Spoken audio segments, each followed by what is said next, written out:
खरं तर महाराष्ट्रामध्ये आज रोजी ओबीसीचं आरक्षण संपलेलं आहे असं आम्ही म्हणतोय।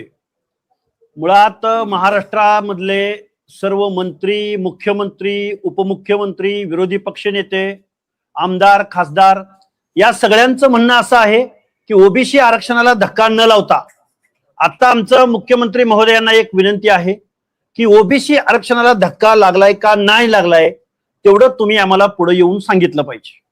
कारण आमचा दावा आहे की ओबीसीचं आरक्षण आज रोजी संपलेलं आहे। त्यामुळं आता आमचे मित्र आणि खूप महान पंडित, तत्वज्ञ आणि महाराष्ट्रामधल्या प्रत्येक मंत्र्याची, मुख्यमंत्र्यांची, आमदारांची आयमाय काढणारे मनोज जरांगे यांनी जे काही या महाराष्ट्रामध्ये जो दहशतवाद निर्माण करण्यासाठी जी रॅली सुरू केलेली आहे, सभा घेत आहेत, हा एक प्रकारचा जात पडताळणी समितीवरती आणि जात प्रमाणपत्र देणाऱ्या समितीवरती दबाव आणण्याचा प्रयत्न आहे। मनोज जरांगे हे महाराष्ट्राला दाखवून देत आहेत की मी महसूल मंत्र्याला गिनत नाही, मी मुख्यमंत्र्याला मोजत नाही, मी उपमुख्यमंत्र्याला मोजत नाही, मी तुम्हाला बघून घेईन। ही जी भाषा महाराष्ट्रामध्ये चाललेली आहे ही भाषा दहशतवादाची भाषा आहे। कारण या महाराष्ट्रामध्ये आता ओबीसी समाविष्ट झालेला आहे। मी महाराष्ट्राच्या मुख्यमंत्र्यांना हात जोडून विनंती करतोय, या सगळ्याबरोबरच आमच्या ओबीसीच्या नेत्यांना, ओबीसी सब कमिटीला, मंत्रिमंडळातल्या 8 ते 9 ओबीसीच्या मंत्र्यांना माझं सांगणं आहे, आम्ही म्हणतोय ओबीसीचं आरक्षण संपलंय आणि तुम्ही कोणीही काहीही बोलायला तयार नाही। ओबीसी जनता संभ्रमित आहे, घाबरलेली आहे।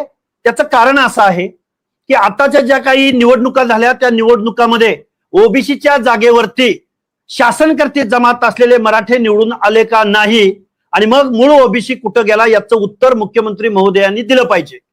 मनोज जरांगेंची मागणी तुम्ही पूर्ण करताय, ही मागणी पूर्ण झाल्यानंतर साताऱ्याचं जिल्हा परिषद अध्यक्षपद असो, शिंदे आहेत त्या आमदारांच्या पत्नी, कोल्हापूरचं महापौर पद असो, पुण्यातली नगरसेवकांची पद असोत, उरळी कांचनच्या सर्व जागा, ओबीसींच्या जागा या मराठा कुणबींनी घेतलेल्या आहेत। छत्रपती संभाजीनगरमध्ये तेच झालंय। बऱ्याच ठिकाणी महाराष्ट्रामध्ये ओबीसीच्या जागा गेलेल्या आहेत। आता ओबीसी बरोबर मराठा कुणबी असं दिसणार आहे। आता ओबीसीच्या पुढं माळी, साळी, कोळी, तेली, हटकर, धनगर, सनगर, वंजारी, लोणारी, परीट, गुलाव, गडसे, नाभिक, सुतार, लोहार, कुंभार, बेरड, बेडर, रामोशी, कुडमुड्या, जोशी, भटके विमुक्तांमधल्या जाती यामधला कोणीही माणूस आता ओबीसीच्या रकान्यामध्ये दिसणार नाही। हा पुरोगामी महाराष्ट्र म्हटलं जातं। आमचा हा आक्रोश आहे। आता ओबीसीच्या लोकांना कळायला लागलेलं आहे। ओबीसीची माणसं, मुख्यमंत्री महोदय तुम्ही म्हणता ओबीसी आमचा डीएनए आहे, तर मग ओबीसीचं आरक्षण संपलंय का राहिलंय? 4 प्रमाणपत्र रद्द झाली तर मनोज जरांगे थै थै थै थै थै नाचायला लागला। मला मुख्यमंत्री महोदय सांगा की तुमची आयमाय काढली जाते। अहो आम्हाला वाईट वाटतं हो, 14 करोड जनतेचे मुख्यमंत्री तुम्ही आहात। तुमचा पक्ष कुठला आहे, पार्टी कुठली आहे, तुमची विचारधारा कुठली आहे हे आपण 2 मिनिटं बाजूला ठेवू। महाराष्ट्राचे महसूल मंत्री बावनकुळे साहेबांचा रंग काढला गेला, त्यांची शारीरिक ठेवण काढली गेली, त्यांच्या आईचा उद्धार झाला। दुसऱ्या बाजूला भाजपचे कार्यकर्ते बोलायला तयार नाहीत। तो प्रसाद लाड म्हणतो लक्ष्मण हाकेला ठोकून काढतो। या महाराष्ट्रामध्ये चंद्रशेखर बावनकुळेंची आईमाई काढली जात असताना, वर्णविद्वेष, रंगवर्ण बोललं जात असताना महाराष्ट्रातले पुरोगामी गेले कुठं? कुठल्या बिळात लपून बसलेत? अहो पक्ष पार्टी नंतर इथं जातीवरनं बोललं जातंय, रंगावरनं बोललं जातंय, दिसण्यावरनं बोललं जातंय। हा वर्णविद्वेष नाही का? मनोज जरांगे मुख्यमंत्र्यांची आईमाई काढली जाते। एकनाथरावजी शिंदेंना पण तसंच बोललेले आहेत। आम्ही म्हणत नाही फक्त ओबीसी। या मनोज जरांगेंनी पहिल्यांदा काय केलं, माननीय छगनरावजी भुजबळांवरती ते बोलत राहिले। नंतर कुणावर बोलत राहिले तर मुख्यमंत्री देवेंद्र फडणवीस साहेबांवर बोलत राहिले। नंतर कुणावर बोलत राहिले तर परळीच्या मुंडे बंधू भगिनीवर बोलत राहिले। नंतर कुणावर बोलत राहिले, अरे आज चंद्रशेखर बावनकुळेंवर बोलतायत। म्हणजे ओबीसी मधल्या नेत्याला पहिल्यांदा टार्गेट करायचं, पुन्हा त्याची जात शोधायची, पुन्हा त्याचं वर्णन शोधायचं। कुणाला चष्म्यावरनं बोलतोय, कुणाला रंगावरनं बोलतोय, कुणाला कशावरनं बोलतोय। नक्की काय चाललंय? महाराष्ट्रामध्ये आत्रेंची भाषा बघितली, महाराष्ट्रानं ठाकरेंची भाषा बघितली, पण मनोज जरांगे नावाच्या एका फळकुट माणसानं या महाराष्ट्रामध्ये जाती द्वेषाची भाषा पुढे आणलेली. आम्हाला खूप वाईट वाटतं या गोष्टीचं. पण आज रोजी ओबीसीचं महाराष्ट्रातलं आरक्षण संपलंय हा आमचा पूर्णपणे दावा आहे. मुख्यमंत्री महोदय आणि त्या मनोज जरांगेला भेटायला जाणारे विखे पाटील, परत आपले सामंत साहेब शिवसेनेचे, अरे तुम्ही किती वेळा जाता त्या जरांगेला भेटायला? काल परवा जरांगे बोलला की मला शिरसाट साहेबांचे 250 कॉल आलेत. याला म्हणजे मनोज जरांगेच्या मताला 5 अधिकार आहेत आणि ओबीसीच्या मताला 1 अधिकार आहे. म्हणजे तुम्हाला ओबीसीच्या मताची काळजी नाही वाटत? मुख्यमंत्री महोदय, 2 उपमुख्यमंत्री, विरोधी पक्ष नेते, तुम्हाला ओबीसीच्या मताची फिकीर नाही? तुम्हाला राजकारण करायचंय ना? तुमचा पक्ष अडचणीत येईल असं वाटतं ना? अरे सगळे दहशतीखाली वावरतात, एकही माणूस बोलायला तयार नाही, ओबीसीचे नेते बोलायला तयार नाहीत. नक्की चाललंय काय या महाराष्ट्रामध्ये? ओबीसी बांधवांची रिॲक्शन ही प्रचंड आहे. मी आज सोलापूरमध्ये आलोय. कुठून माणसं आलेत, कशी आलेत, ही सगळी नगरपालिका मधली माणसं आहेत. वेगवेगळ्या जिल्हा परिषदामध्ये सोलापूरचा जिल्हा परिषद अध्यक्ष केदार म्हणून आहे, त्यांनी ओबीसीच्या जागेवर आता जागा ती खाऊन टाकलेली आहे. इथून पुढच्या कालावधीमध्ये गावगाड्यातला ओबीसी, भटके विमुक्त जाती जमाती या नगरसेवक दिसणार नाहीत, महापौर दिसणार नाहीत, जिल्हा परिषद अध्यक्ष हे मी राजकारणावर बोलतोय. काल शिक्षकांची नोकर भरती निघाली. या नोकर भरतीमध्ये त्यांना जेवढ्या जागा हव्या होत्या त्याच्यापेक्षा 10% सुद्धा जागा आता कॅटेगरी मधल्या लोकांना मिळत नाहीत. याचं कारण काय? संविधान म्हणतं की शिक्षण आणि नोकरीच्या एंट्री पॉइंटला आरक्षण द्या. तुम्ही कुठला रोस्टर सांगताय?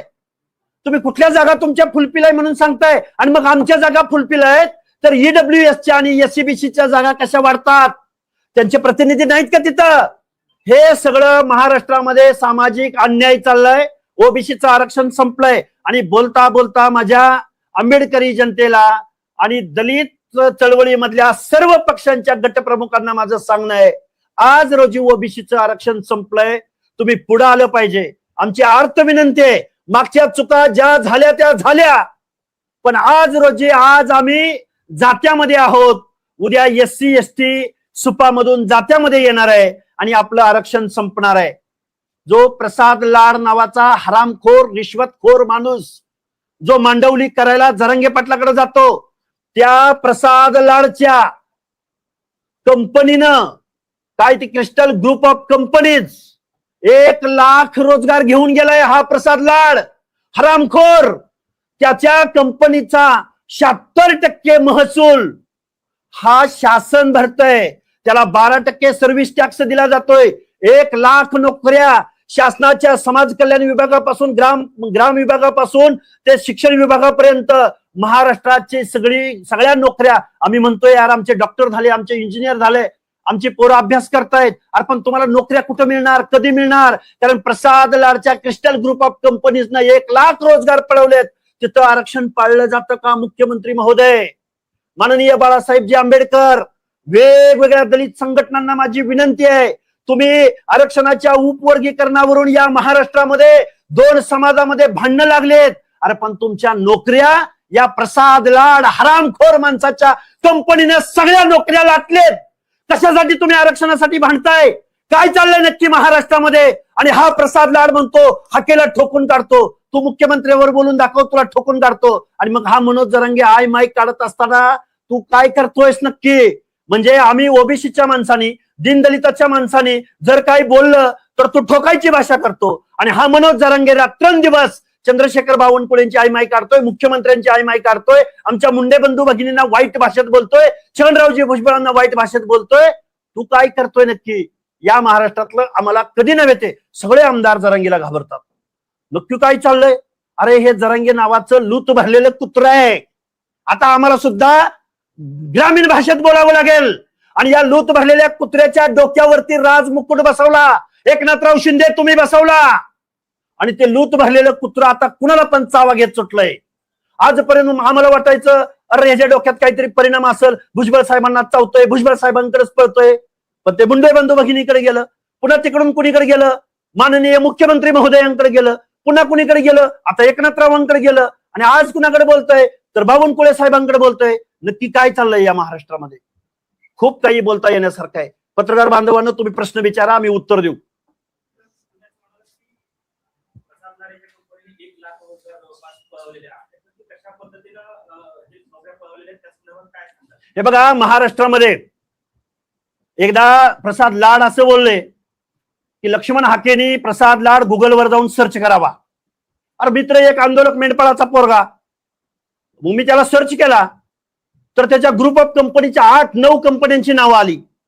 मी त्याच्या पुढे जाऊन थोडा सर्च केला, वेगवेगळ्या अधिकाऱ्यांकडून माहिती घेतली, तर महाराष्ट्रामधल्या सरकारमधल्या 1 लाख नोकऱ्या, मी बोलत नाही, हे प्रसाद लाड बोललेत. मला काय वाटलं, प्रसाद लाडनी 1 लाख नोकऱ्या दिल्यात म्हणजे अमेरिकेमधून, ब्रिटनमधून, जर्मनीमधून एखादं काही कॉन्ट्रॅक्ट आणलंय का त्याच्या आयटी कंपनीला, किंवा एखादं काही प्रोडक्शन आहे का, एखादं क्लस्टर आहे का. आम्ही ज्यावेळी बघितलं त्यावेळी महाराष्ट्रातल्या वेगवेगळ्या विभागाच्या, समाज कल्याण विभागापासून ते ग्रामविकास वेगवेगळ्या विभागापर्यंत, अरे हा या प्रसाद लाडची कंपनी मेसमध्ये भाजीपाला पुरवण्यापासून ते वेगवेगळ्या सुरक्षा रक्षकापर्यंत. आणि आम्ही म्हणतोय आम्हाला एससीला आरक्षण भेटल, आम्ही म्हणतोय आम्हाला एसटीला आरक्षण भेटल, आम्ही म्हणतोय आमच्या तलाट्याच्या नोकऱ्या का लागत नाहीत, आम्ही म्हणतोय तो जो मदतनीस असतो डाटा ऑपरेटर, अरे नोकर भरतीच होत नाही. नोकर भरती न होण्याचं कारण प्रसाद लाडची कंपनी. अजून एक कोणतरी गायकवाड आहे, तो बीव्हीजी वाला नाही बोलत, दुसरा एक गायकवाड आहे अजून. बीव्हीजी वाला त्याच्या स्किलवरती काय करतोय अजून मी काही त्याचं समर्थन नाही करत, त्याचाही आम्ही अभ्यास करू. या महाराष्ट्रातले बेरोजगार का झाले त्याचं कारण या प्रसाद लाडची, या हरामखोराची कंपनी आहे. याची आम्ही डिटेल माहिती काढू. दिपके साहेब, मी दिपके साहेब बोलतोय, या महाराष्ट्रामधल्या नोकऱ्या गायब झाल्या कुठं. काल परवा दिवशी एका टेंडरवरनं वादळ झालं, फुंडकर साहेबांनी 5 अधिकाऱ्यांना घरी बसवलं, फुंडकर मंत्री. त्याचं कारण असं निघालं की 5-25 कोटीचं टेंडर, म्हणजे सुरक्षा रक्षक जे आहेत त्याला जी दवापाणी करायची आहे त्याचं 5-10 कोटीचं टेंडर 250 कोटी रुपयावरती नेलं. म्हणजे हा जो प्रसाद लाड नावाचा भामटा, हरामखोर, रिश्वतखोर, महाराष्ट्राच्या तरुणांच्या, बेरोजगारांच्या मानगुटीवर बसून जो ड्रॉक्युला बनून त्यांचं रक्त पितोय, आमचं आरक्षण घालवतोय, कुठं आहे, कुठं त्याच्या त्या कंपनीमध्ये एससीला किती जागा दिल्यात सांगेल का उद्या, एसटीला जागा किती दिल्या सांगेल का उद्या, आमच्या ओबीसी विजयंतीच्या किती पोरांना दिल्या सांगेल का, माझ्या माता भगिनींना जो कामगार कायद्यानुसार जे काही प्रोव्हिडंट फंडापासून ते अनेक गोष्टी आहेत. मुख्यमंत्री महोदयांना सांगणं आहे, या प्रसाद लाडच्या कंपनीलाच कशी काय टेंडर मिळतात, महाराष्ट्रात दुसऱ्या कुठल्या कंपन्या आहेत की नाही.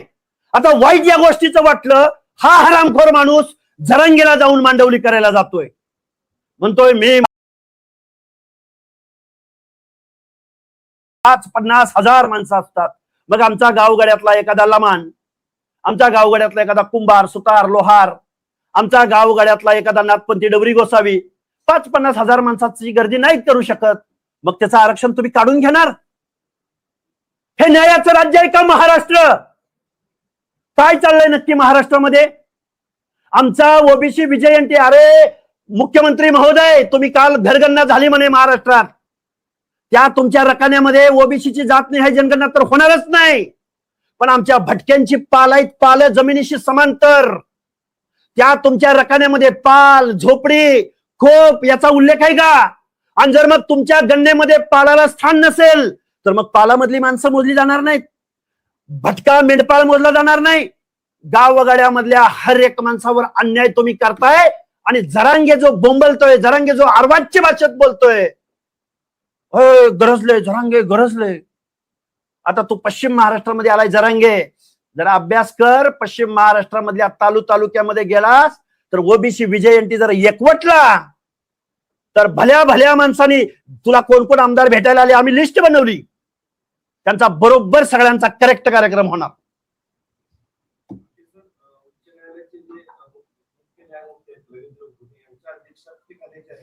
मराठा समाजाला सरकारी नोकरी आणि शिक्षणात 10% आरक्षण मिळण्यासाठी गेल्या वर्षभरापासून सुनावणी सुरू आहे.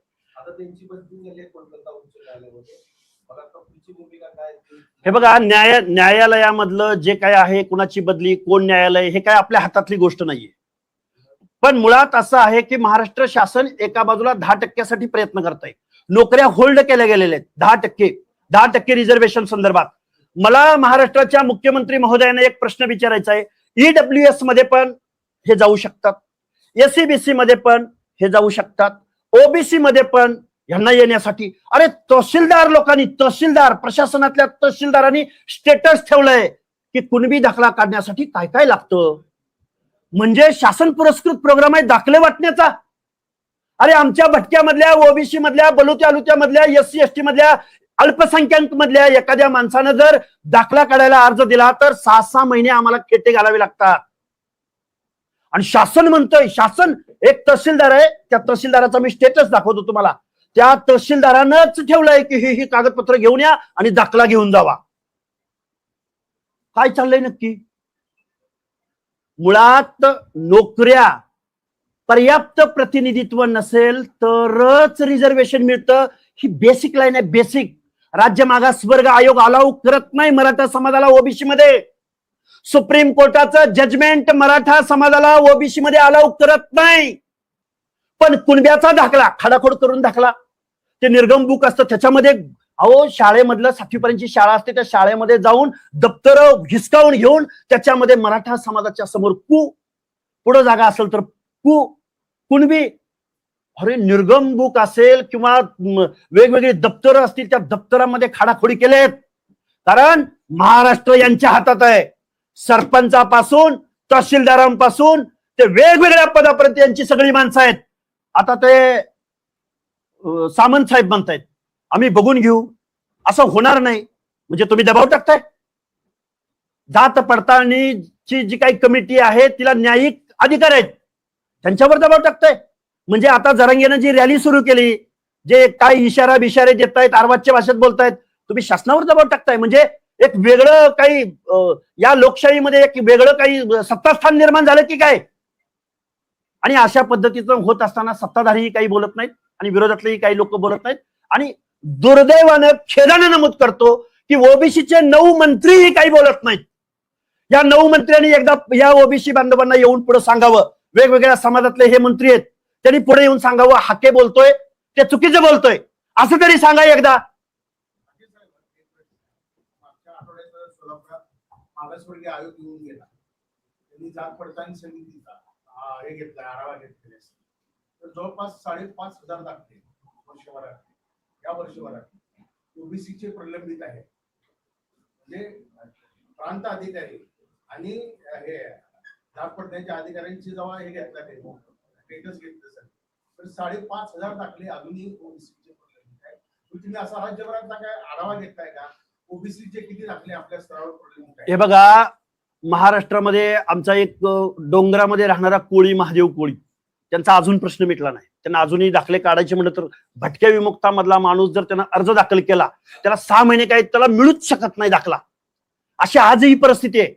पण मला काय म्हणायचंय, मी एक आयोगावर काम केलेला एक मी माजी सदस्य आहे, मला ह्या सगळ्या गोष्टी माहिती आहेत. ह्यांना असं डायरेक्ट पुढच्या एंट्रीने ह्यांना आरक्षण मिळत नाही. सर्वोच्च न्यायालयाच्या निर्णयाचं उल्लंघन ठरतंय. हे महाराष्ट्रातल्या सगळ्या पुढाऱ्यांना माहिती आहे, A to Z. मग यांनी काय सुरू केलं की कुणब्याचं काही ना एक डॉक्युमेंट आणायचं. गावात एका आडनावाच्या माणसाचं डॉक्युमेंट मिळालं की दुसरं फेक. पत्रकार परिषदेमध्ये आंतरवलीमध्ये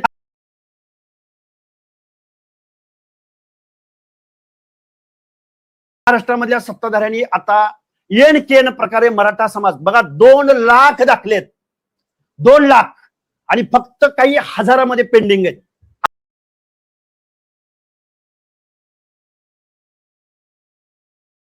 आता दबाव टाकून हे जे रद्द झालेले आहेत, म्हणजे जो माणूस रद्द करेल त्याच्यावर दबाव, प्रेशर क्रिएट करण्यासाठी हे सगळं संविधान विरोधी, जात बदलून आरक्षण चोरणं, याला आरक्षण चोर म्हणतात. आरक्षण चोर. मनोज जरांगेला मला सांगणं आहे, मनोज जरांगेला, तू ज्या त्या दहीतोंडेचं जे दाखवलं ना, तू खरा जर मराठ्याच्या पोटचा असेल तर ते दाखले खरे आहेत म्हणून फक्त सांग. कारण कास्ट स्क्रुटिनी समितीनं ज्यावेळी त्या दहीतोंडेची वंशावळ जी काही दहीतोंडे वंशावळ दाखवली, ती वेगवेगळ्या नावाची. यशवंतचं काय केलंय त्यांनी? हनुमंत केलंय. हनुमंत यशवंत केलंय. म्हणजे हनुमंत आहे हे मोडी लिपीचं ट्रान्सलेट करणाऱ्या 4 लोकांनी सांगितलं की हे हनुमंत आहे, आणि एका माणसानं सांगितलं की हे यशवंत आहे. म्हणजे तू दाखले सुद्धा खडाखोड करून तुम्ही जाती बदलून घेणार. अरे सामाजिक मागासले पण हे जन्मानं आलंय, जन्मानं आम्हाला. आमच्या शेकडो वर्षाच्या काळात आमच्या ओबीसी भटक्यांच्या लोकांनी तो सामाजिक दुजाभाव सहन केलाय, म्हणून संविधानानं आम्हाला आरक्षण दिलंय. तू आमच्या या 18 पगड जातीमधल्या कुठल्या जातीमधला सामाजिक दुजाभाव सहन केला तेवढं आम्हाला सांग. मुख्यमंत्री महोदयांना आम्हाला प्रश्न विचारायचा आहे. दौंडच्या नगराध्यक्ष जगदाळे कुटुंबियामधल्या जगदाळे कुटुंबियांचं ब्लड रिलेशन हे नेपाळच्या राजघराण्याशी आहे. त्या सोलापूरच्या महापौर रूपराणी निकम यांच्या कुटुंबानं कोणता सामाजिक दुजाभाव सहन केला असेल? आमच्या बलुत्या अलुत्या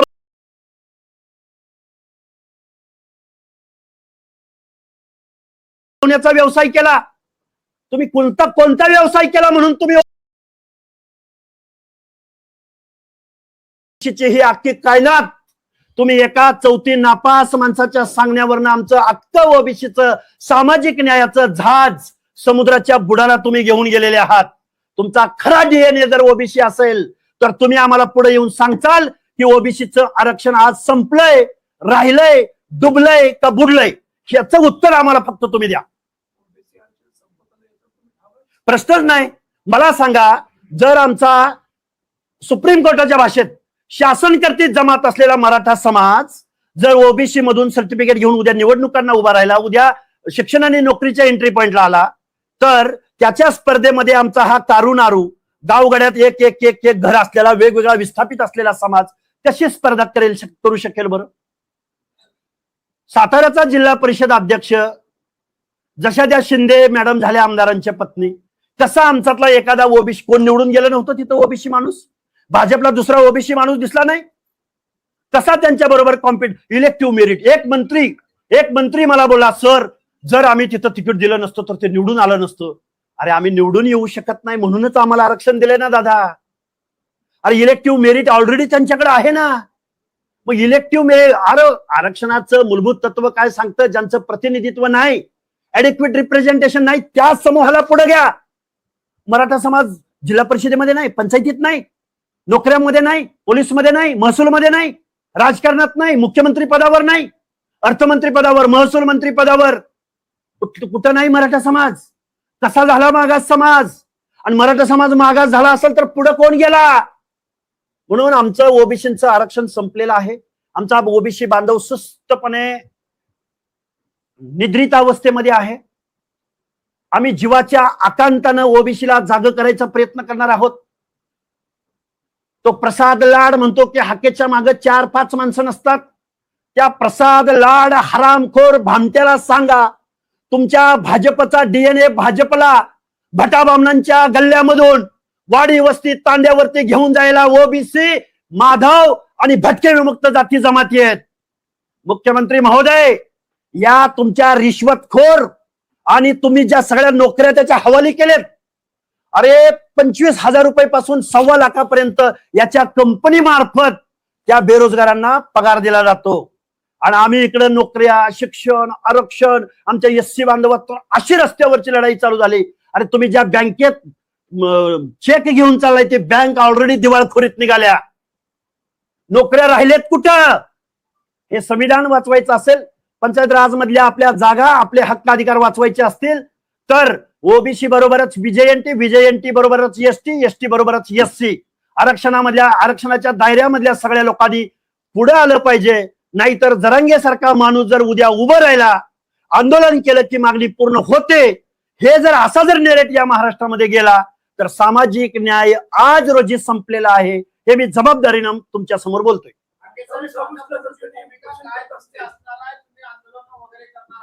आम्ही आंदोलन तर करूच, पण डिजिटल मीडियाच्या माध्यमातून जो 2000 सालानंतर जन्माला आलेला जो जेनजी म्हणलं जातं त्या युवकाला या सगळ्या गोष्टी कळतायत.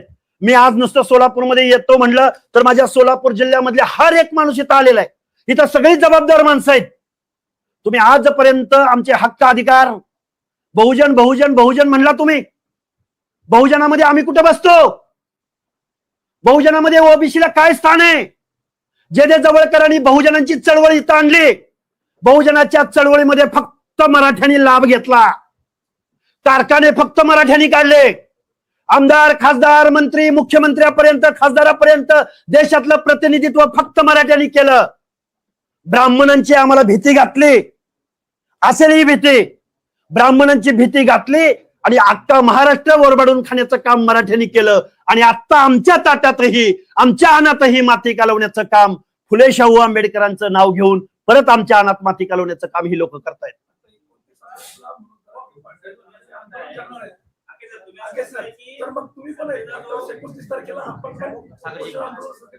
हे बघा, आम्ही सामाजिक न्यायाची लढाई लढतोय. आम्ही कारखानदाराची पोरं नाही. आमच्या मागे एकनाथराव नाही.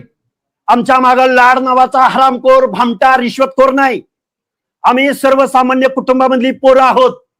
आम्हाला पुढच्या गावात जायचं म्हणजे तर पुढे काय होणार आहे याची कल्पना नाही. आमच्या गाडीवर किती दगड पडणार आहेत याची कल्पना नाही. आम्हाला कुठं आमचा जीव घेणार आहेत का याची कल्पना नाही. पण थोडाफार संविधानाचा आणि थोडाफार सामाजिक न्यायाचा आणि थोडाफार रिझर्वेशनचा थोडाफार एक आयोगावर असल्यामुळं एक थोडासा ज्ञान घेण्याची आम्हाला संधी मिळाली. त्यामुळं जीव तिळतिळ तुटतोय. पण ओबीसी बांधव झोपलेला आहे. या ओबीसी बांधव निश्चित सायलेंट व्हॉइस आहे. हा ओबीसी बांधव ज्या दिवशी उठेल आणि राजकारणाची बात बोलेल, काय बोलला त्या दिवशी मनोज जरांगे एकनाथराव शिंदेला आणि दादांना, स्वर्गीय दादांना, की दादा आणि एकनाथराव शिंदे साहेब, आम्ही तुम्हाला मराठे म्हणून मतदान दिलं, आम्ही मराठ्यांनी, म्हणजे मराठे मराठ्यांना मतं देणार आणि ओबीसीला देणार नाहीत. मग ओबीसीनी ठरवलं तर, ओबीसी आणि एससी एसटीने ठरवलं तर मराठे मराठ्यांना मतं देत असतील तर ओबीसी इथून पुढच्या काळात ओबीसीनं, तुम्ही ओबीसीनी ओबीसीला मतदान करा. बघूया महाराष्ट्र कुणाचा आहे.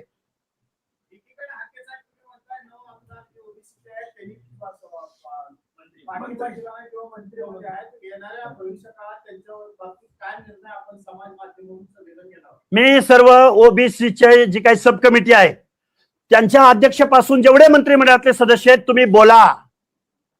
आज रोजी आरक्षण गेले, नाहीतर असं तरी सांगा, पुढे येऊन एखादी प्रेस घ्या. महाराष्ट्राच्या ओबीसीच्या सब कमिटीने एखादी प्रेस घ्यावी आणि सांगावं की ओबीसी आरक्षणाला धक्का लागलेला नाही, हाके बडबडतोय, हाकेच्या डोक्यावर परिणाम झालाय, किंवा ओबीसीचे जे काही कार्यकर्ते चळवळ करतायत गावगाड्यामध्ये त्या लोकांच्या डोक्यावर परिणाम झालाय, सांगून टाका एकदाच. उठसूट कुणालाही प्रश्न विचारला, ओबीसीच्या आरक्षणाला धक्का न, उदयजी सामंत कसा धक्का लागला नाही सांगा बरं तुम्ही एकदा आम्हाला. मुख्यमंत्री महोदय कसा धक्का लागला नाही. लाड तू काय बोलला की लक्ष्मण हाकेनी भाऊ म्हणून माझ्याकडे यावं. ओबीसी, अरे तू आहे कोण? तुझं या आरक्षण पॉलिसी मधलं नॉलेज किती? आणि म्हणे ह्याच्या मागं किती माणसं आहेत आणि हा कुठं निवडून आलाय. विखे म्हणतो काय हा कुठं निवडून आलाय? मग मनोज जरांगे निवडून आलाय का? कुठं निवडून आलाय तो? माझी या महाराष्ट्रातल्या सगळ्या लोकांना विनंती आहे, ओबीसी कडं तुम्ही अनुलेखानं मारताय, अनुलेखानं. ओबीसीच्या एखादा कार्यकर्ता बसला, मेला काय, काय झालं काय, काही देणं घेणं नाही या लोकांना. आणि ओबीसीची माणसंही, मला एक सांगा, भाजपचा ओबीसीचा सेल प्रमुख कोण आहे महाराष्ट्रातला? काय करतोय? निवडणुका लागल्यावर तुम्ही आमची मतं घ्यायला येणार? काँग्रेसचा ओबीसी सेलचा प्रमुख कोण आहे? कुठं आहे तो? निवडणुका लागल्या की गळ्यात गमजा घातला की तुम्ही आमच्या वाड्यावर, वस्त्यावर, तांड्यावर ओबीसीची मतं मागायला येणार? ओबीसीचं आरक्षण राहिलंय काय, संपलंय ते सांगा. राष्ट्रवादीचा ओबीसी सेल प्रमुख कोण आहे? एकनाथरावजी शिंदेच्या शिवसेनेमध्ये ओबीसी भटक्यांची आघाडी बनली.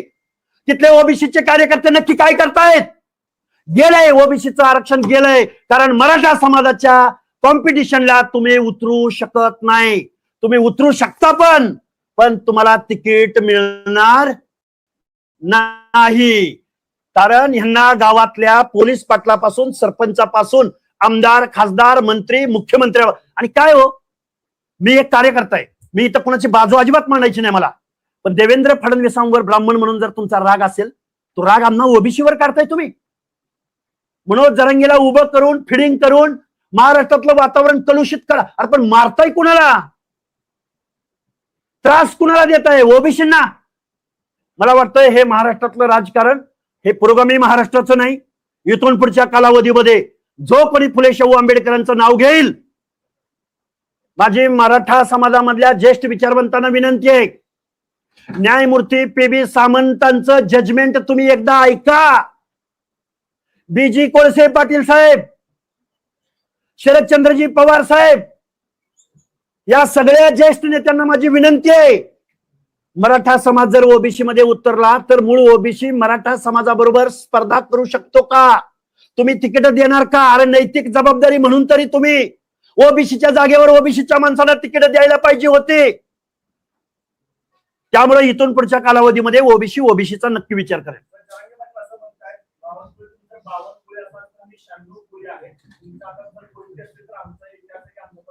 काळ गेला तो कोयत्यांचा आणि तलवारीचा, आणि वर्ण विद्वेषावर्ण, कुळावर्ण, जातीवर्ण हे सोशल डिस्क्रिमिनेशनच आहे ना, हा सामाजिक दुजाभावच आहे ना. हा दुसऱ्या जातीला ओबीसीच्या माणसाचं नाव काढायचं, पुन्हा त्याची चेहरेपट्टी काढायची, त्याचा रंग काढायचा. काय बोलला होतो? आईच्या दुधावरनं बोलला. मुख्यमंत्र्यांची आई काढली या माणसानं. मला यांना एक प्रश्न विचारायचा आहे, जरांगेंची आई काय, बावनकुळे साहेबांची आई काय, मुख्यमंत्री महोदयांची आई काय, आणि तुम्हा आम्हा सगळ्या लोकांची आई काय? अरे मा जिजाऊचं नाव घेता एका बाजूला, छत्रपती शिवाजी महाराजांच्या प्रतिमेसमोर एका बाजूला बसता. छत्रपती शिवाजी महाराज जर आज अस्तित्वात असते आणि असं जर तुम्ही बोलला असता ना दुधावरनं याच्यावरनं, त्या अजिंठ्याच्या वरच्या टेकडीवरनं तुझा कडेलोट केला असता. तू आरक्षण मागतो. काल परवा 7 ऑगस्टला मंडल दिन साजरा झाला देशभरामध्ये, की ज्या मंडल शिफारशीद्वारे ओबीसींना आरक्षण मिळालं. म्हणून जरांगे चौथी नापास. काय होतं रे 7 ऑगस्टला? मंडल दिन होता, ओबीसींना आरक्षण मिळाल्याचा तू साजरा केलास. तुझ्या बॅनरवर विश्वनाथ प्रताप सिंग, ज्यांनी मंडल आयोग शिफारशी स्वीकारल्या, त्याचा फोटो तुझ्या बॅनरवर कधी आला? अरे जाऊ दे, विश्वनाथ प्रताप सिंग नाहीत, मंडल नाहीत, महात्मा फुले, राजर्षी शाहू महाराज, डॉक्टर बाबासाहेब आंबेडकरांचा तरी फोटो तुझ्या बॅनरवर कधी आहे का? हा ओबीसीच्या द्वेषानं पछाडलेला माणूस आहे. कधी भुजबळावर बोलणार, कधी मुंडेवर बोलणार, कधी जानकरांवर बोलणार, कधी पडळकरांवर बोलणार, कधी फडणवीसांवर बोलणार. या माणसाच्या डोक्यावर परिणाम झालाय. महाराष्ट्रातल्या 18 पगड जातींना एकत्रित घेऊन महाराष्ट्राचा गाडा जर सुरळीतपणे पुढे जायचा असेल तर मुख्यमंत्री महोदय तुम्ही या लूट भरलेल्या कुत्र्याला आवरा, नाहीतर या महाराष्ट्रामध्ये तो जिथं जिथं जाईल तिथं तिथं ओबीसीची रिॲक्शन येईल.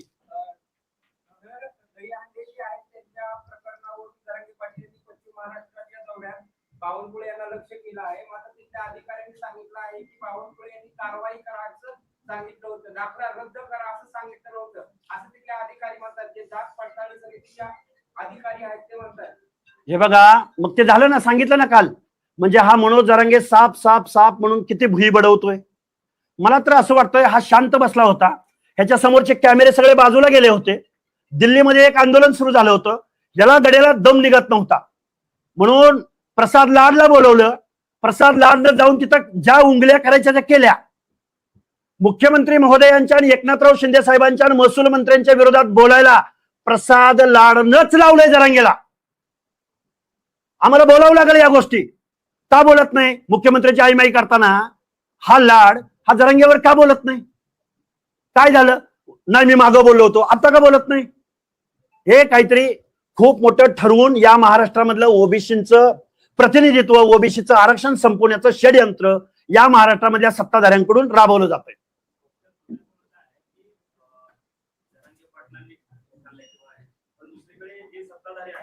उदाहरण दिलं की दौंड असेल, कोल्हापूर, तर इथे जी उदाहरणं दिलेली आहेत त्या उदाहरणामध्ये सत्ताधारी पक्षानेच त्यांना तिकीट दिले, त्यांनी सत्तेत बसवलेला आहे.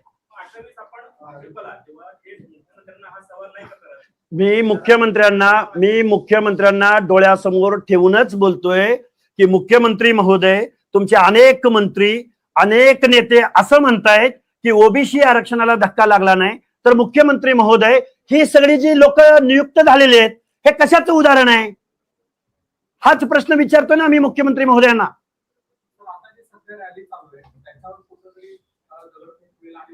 कोण करेल दगडफेक? कोण ह्याच याच्या गाडीवर दगडफेक करून घेईल? कोण कशाला दगडफेक करेल? हे बघा, चौकामध्ये एखादा बेवडा माणूस असतो ना, तो काय म्हणतो चौकात बाजार दिवशी? कापून टाकीन. ती काय कापून टाकत असतं का? अरे ही लोकशाही आहे, इथं प्रत्येकाला जगण्याचा अधिकार आहे.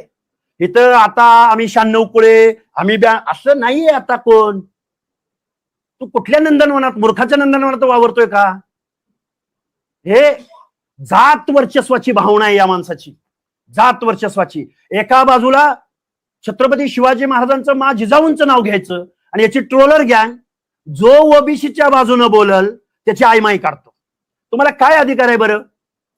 मला एक सांगा, छत्रपती शिवाजी महाराजांचं स्वराज्य उभं राहत असताना त्या स्वराज्यासाठी बळी कुणाचा गेला?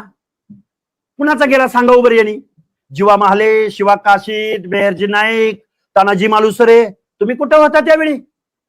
आम्ही 18 पगड जातीनी, बलुत्यानी, आलुत्यानी, भटक्या विमुक्त जातीनी, त्या चित्रकथीपासून, धनोजी धनगरापासून, मेंढपाळांपासून हर एक माणसानं छत्रपती शिवाजी महाराजांच्या स्वराज्यासाठी कुर्बानी दिली. आणि तलवारीची भाषा तू बोलला सोलापूर जिल्ह्यात, तलवारीची भाषा बोलतोय कुणाच्या विरुद्ध? आणि मुख्यमंत्र्यांची आयमाई काढली जात असताना या जरांगेच्या जागी जर एखादा मुस्लिम असता, एखादा दीनदलित बांधव असता, तर या भाजपच्या या सगळ्या सत्ताधाऱ्यांनी, लाभार्थी टोळी, मलिदा गँगवाली टोळी, या लोकांनी काय केलं असतं बरं महाराष्ट्रामध्ये? मला वाटतंय महाराष्ट्रामध्ये दहशतवाद सुरू आहे. आम्ही पहिल्या बिहारमध्ये, उत्तर प्रदेशमध्ये ती काय मजदूर सेना, दलित सेना, कुठल्या कुठल्या सेना, त्यांची भांडणं ऐकायचो. आणि महाराष्ट्र पुरोगामी म्हणून आम्ही छत्रपती शिवाजी महाराजांच्या स्वाभिमानानं आम्ही बोलायचो. आज काय चाललंय महाराष्ट्रामध्ये? तू 52 कोळे तर मी 96 कोळे. काय चाललंय हे? कशाचं द्योतक काय हे? वोटावरनं बोल, रंगावरनं बोल, आईवरनं बोल. ही कुठली संस्कृती आहे?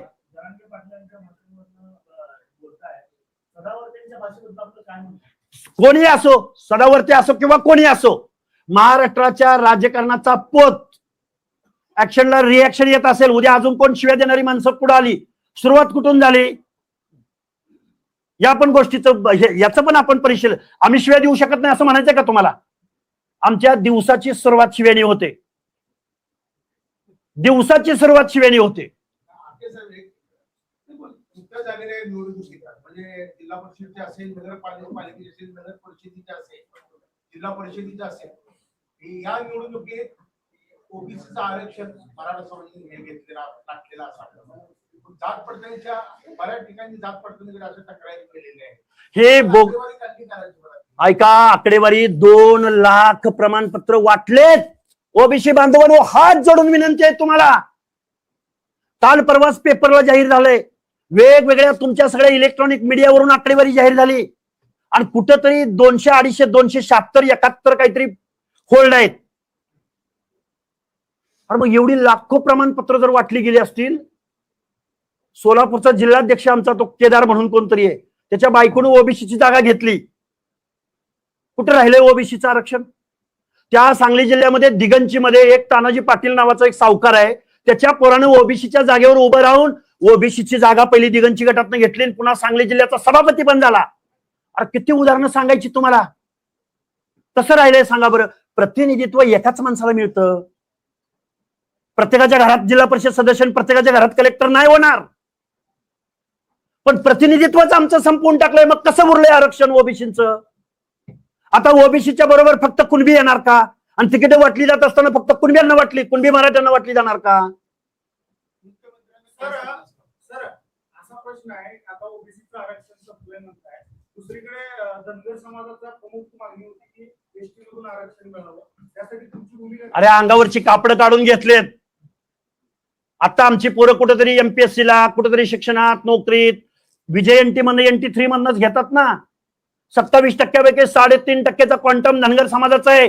मी एक मेंढपाळाचं पोरग आहे, धनगराचं पोरग आहे. हे पोरग म्हणतंय की या 27% आणि वरच्या 2 एसबीसीच्या या 29% या सामाजिक न्यायासाठी तुम्हाला आम्हाला झटावं लागल, भांडावं लागल. ही दायित्वाची भावना आहे. आपल्यासारख्या समदुःखी माणसांच्या अनाथ माती कालवली जाते हे बघवत नाही, म्हणून तर आंदोलनात उतरलोय. एसटीचा आम्हाला सूट मिळणार आहे, पण अंगावरची कपडे काढून घेतल्यावर सूट आपल्याला मिळत काय? मिळून फायदा त्याचा? त्यामुळे आज रोजी आपल्या ताटातलं आरक्षण वाचवणं हे गरजेचं आहे. आता इथं उभे राहिलेले सगळे बांधव कोण आहेत, किती संख्या आहे बघा. त्यामुळं आज रोजी ही लढाई फक्त ओबीसीची नाही, ही लढाई फक्त विजय एनटीची नाही, ही लढाई एससी बांधवांची आहे, ही लढाई एसटी बांधवांची आहे. आरक्षणाच्या दायऱ्यामधल्या सगळ्या लोकांची ही लढाई आहे.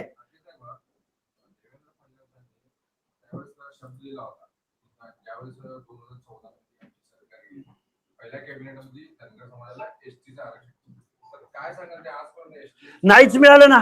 मी काय सांगू आता त्यांच्याबद्दल, नाहीच मिळालं म्हणून ना. मी काही प्रवक्ता आहे त्यांचा, त्यांच्याबद्दल त्यांनी का असं केलं नाही, दिलं नाही.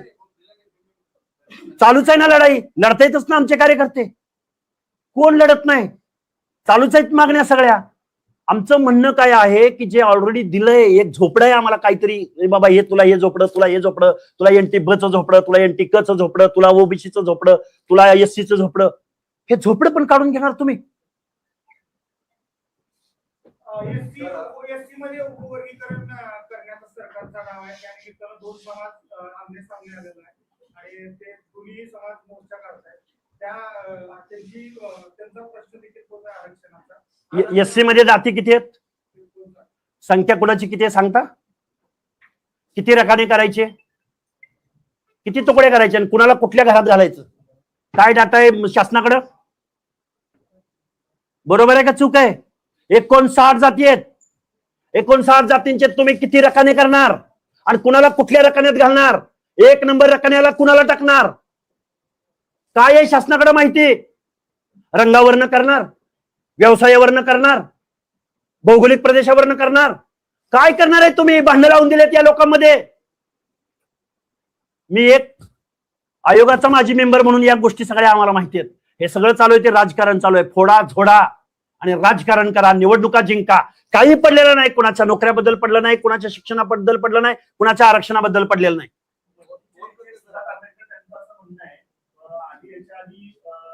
ओबीसी विरुद्ध मराठा, हिंदू विरुद्ध मुस्लिम, मराठा विरुद्ध ओबीसी असे सगळे लढे उभे करून सरकारचा डाव आहे की आरक्षणच संपवलं पाहिजे.